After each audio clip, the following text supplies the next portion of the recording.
अर्जुन ने कहा, हे पुरुषोत्तम, वह ब्रह्मा क्या है? अध्यात्म किसको कहते हैं? कर्म क्या है? अधिभूत क्या और अधिदैव क्या कहाता है? हे मधुसूदन, अधियज्ञ कैसा है और इस देह में अधिदेह कौन सा है? मरने के समय में स्थिर चित्त वाले लोग तुमको कैसे जान जाते हैं? श्री कृष्ण भगवान बोले, जो अक्षर, अविनाशी और परम सबसे बड़ा श्रेष्ठ है वही ब्रह्मा है। प्रत्येक वस्तु का स्वभाव अध्यात्म कहता है और समस्त चराचर की उत्पत्ति करने वाला जो विसर्ग है वह कर्म है। जो देह आदि नाशवान वस्तु है वह अभिभूत कहता है। विश्वरूप जो विराट पुरुष है वह अधिदेव है, और हे पुरुष है वह अधिदैव है, और हे पुरुषों में श्रेष्ठ। इस देह में मैं ही अधियज्ञ हूँ। जो अंतकाल में मेरा ध्यान करता हुआ और शरीर त्याग करता है वह निःसंदेह मेरे स्वरूप को पाता है।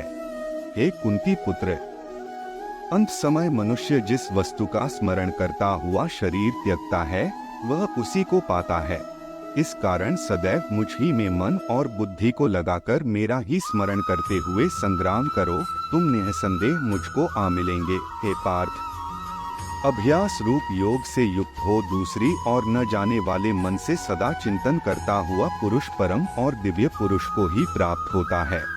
अतएव जो अंत समय में मन को एकाग्र कर भक्ति पूर्वक योगाभ्यास के बल से दोनों भोगों के मध्य भाग में प्राण को चढ़ाकर सर्वज्ञ अन्नादि संपूर्ण जगत के नियंता, सूक्ष्म से भी सूक्ष्मतर, सबके पोषक अचिंत्य स्वरूप सूर्य के समान प्रकाशमान तमोगुण से रहित परम पुरुष का ध्यान करता है वह उसको मिलता है। वेद के जानने वाले जिसको अक्षर कहते हैं, वितराग होकर सन्यासी निस में प्रवेश करते है तथा जिसको चाहने वाले ब्रह्मचर्य का आचरण करते हैं, उस परम पद को तुमसे संक्षेप में कहता हूँ। सब इंद्रियों द्वारों को रोककर मन को हृदय में धारण कर प्राण को मस्तक में ले जाकर समाधि योग में स्थित इस अक्षर का उच्चारण करता हुआ देह को त्यागता है, उसे मोक्ष रूप उत्तम गति प्राप्त होती है।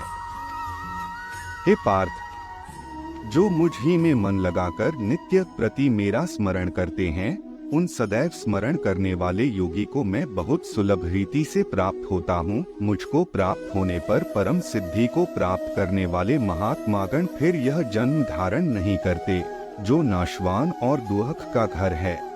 हे अर्जुन, ब्रह्मलोक पर्यंत जितने लोक है वहाँ से लौटना पड़ता है, परंतु मुझ में मिलने से फिर जन्म नहीं लेता। 1000 महयोगियों की एक रात्रि ब्रह्मा की होती है। जो इन बातों को जानते हैं वह सब ज्ञाता है। ब्रह्मा का दिन होने पर अव्यक्त से सब व्यक्तियों का उदय होता है और रात को उसी में लय हो जाता है। हे पार्थ, समस्त चराचर वस्तुओं का यह समुदाय दिन में बार बार उत्पन्न होकर रात्रि के आगमन में लीन हो जाता है। अव्यक्त से परे दूसरा सनातन अव्यक्त है, जो इन सब के नष्ट होने पर भी कभी नष्ट है होता, उस अव्यक्त को ही अक्षर कहते हैं। वही वह परम गति है जिसको प्राप्त करके फिर संसार में नहीं जन्मते, वही मेरा परम धाम है। हे पार्थ, जिसके अंतर्गत सब प्राणी है और जिसने इस समस्त जगत का विस्तार कर रखा है, वह श्रेष्ठ पुरुष अनन्य भक्ति में ही मिलता है। हे भरतशर्म, जिस काल में लौट आते हैं अब वह काल बतलाता हूँ। जिस काल में अग्नि, प्रकाश और दिन शुक्ल पक्ष हो, ऐसे उत्तरायण के 6 महीने में मृत्यु को प्राप्त हुए ब्रह्मादिक ब्रह्मा को प्राप्त होते हैं। ध्रुम्र रात कृष्ण पक्ष दक्षिणायन के 6 महीने इनके मध्य गमन करने वाले चंद्रमा की ज्योति को पहुँचते हैं और लौट आते हैं। संसार की नित्य चलने वाली शुक्ल और कृष्ण नाम की 2 गतियां हैं। एक से आने पर लौटने पड़ता है और दूसरी पर फिर लौटने नहीं होता है। हे पार्थ, योगी इन दोनों गतियों का तत्व जानता है, इसी से मोह में नहीं पड़ता। अतएव हे अर्जुन, तुम सदा योग युक्त हो। वेद, यज्ञ, तप और दान में जो पुण्य फल बतलाए गए हैं, योगी उन सबसे अधिक ऐश्वर्य प्राप्त है और सर्वोत्तम आदि स्थान पाता है। इति 8वां अध्याय का महात्म्य। श्री नारायण जी बोले, हे लक्ष्मी, दक्षिण देश नर्मदा नदी के तट पर एक नगर है। उनमें सुशर्मा नामक एक बड़ा धनवान विप्र रहता था। एक दिन उसने एक संत से पूछा, ऋषि जी, मेरे संतान नहीं है। तब ऋषिश्वर ने कहा, तू अश्वमेघ यज्ञ कर, बकरा देवी को चढ़ा, देवी तुझको पुत्र देगी। तब उस ब्राह्मण ने यज्ञ करने को एक बकरा मोल लिया, उसको स्नान कर मेवा खिलाया। जब उसको मारने लगा तब बकरा कह कह शब्द करके हंसा। तब ब्राह्मण ने पूछा, हे बकरे, तू क्यों हंसा है? तब बकरे ने कहा, पिछले जन्म में मेरे भी संतान नहीं थी।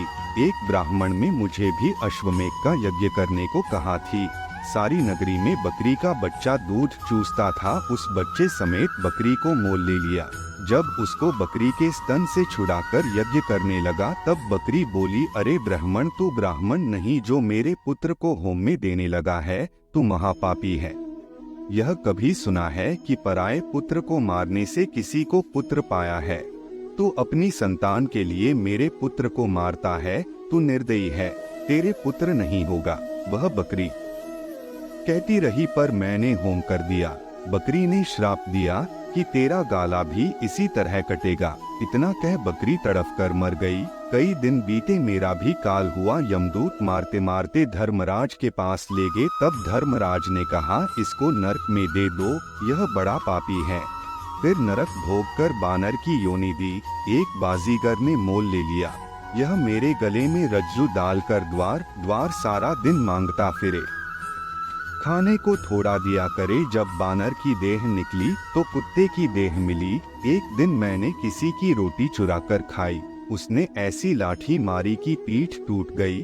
उस दुहक से मेरी मृत्यु हो गई। फिर घोड़े की देह पाई, उस घोड़े को एक भटियारे ने मोल लिया, वह सारा दिन चलाया करे, खाने पीने को खबर ने ले। वे सांझ समय छोटी से रस्सी के साथ बांध छोड़े, ऐसा बांधे कि मैं मक्खी भी न उड़ा सकूं। एक दिन दो बालक एक कन्या मेरे ऊपर चढ़कर चलाने लगे, वहाँ कीचड़ अधिक थी, फंस गया। ऊपर से वह मुझे मारने लगे, मेरी मृत्यु हो गई। इस भांति अनेक जन्म भोगे। अब बकरे का जन्म पाया, मैंने जाना था जो इसने मुझे मोल लिया है, मैं सुख पाऊंगा, तू छुरी लेकर मारने लगा है।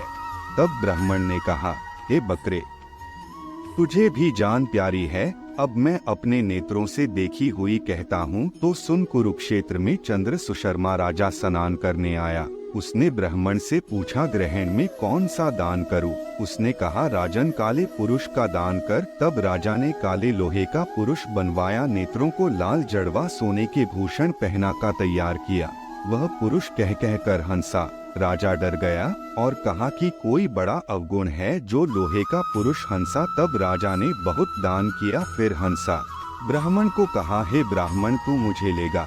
तब ब्राह्मण ने कहा, मैंने तेरे सरीखे कई पचाए है। तब काले पुरुष ने कहा, तू मुझको वह कारण बता जिस कारण से तूने अनेक दान पाचे है। तब विप्र ने कहा, जो गुण मेरे में है सो मैं ही जानता हूँ। तब वह काला पुरुष कह कह कर फट गया। उसमें से एक और कलिका की मूर्ति निकल आई। तब विप्र ने श्री गीता जी के 8वां अध्याय का पाठ किया। उस कलिका की मूर्ति ने सुनकर देह पलटी, जल की अंजलि भर के उस पर छिड़की। जल के छिड़कने से तत्काल उसकी देह ने देवदेही पाई, विमान पर बैठकर बैकुंठ को गई। तब उस राजा ने कहा, तुम्हारे में भी कोई ऐसा है जिसके शब्द से मैं भी अधम देह से मुक्ति पाऊं? तब उस विप्र ने कहा, मैं वेद पाठी हूँ। उस नगर में एक साधु भी गीता जी का पाठ किया करता था। अजाने उससे 8वां अध्याय का पाठ श्रवण किया और देह को मुक्ति प्राप्त हुई और कहता गया कि हे ब्राह्मण, तू भी गीता जी का पाठ किया कर, तुम्हारा भी कल्याण होगा। तब वह ब्राह्मण श्री गीता जी का पाठ करने लगा। इति 8वां अध्याय समाप्तम।